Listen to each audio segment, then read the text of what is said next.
bak nasıl duman kaldı uçaktaki gibi. Uçakta da duman oluyor ya böyle. Gördün mü? Ne var? Duman o. Beyaz duman. Hani uçağın arkasında kalıyor ya ondan.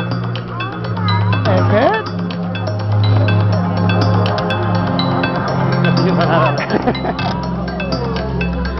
Al çek, al çek, al çek, al. Bunu çek, al. Şuradan iki tut, ikisi tut. Şöyle düşürsün başına. Ondan kıymetli değil. Basma bir şey bak. Öyle tut, çeksin. Ha, çek sen, tamam bak.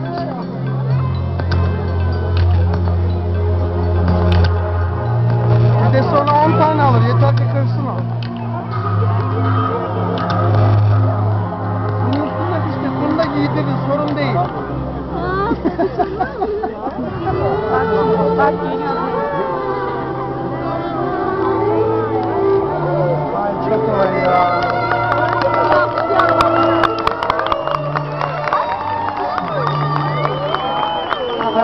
Sen bak ben.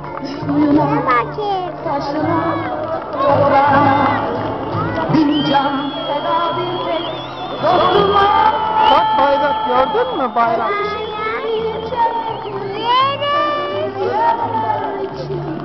Bir baş.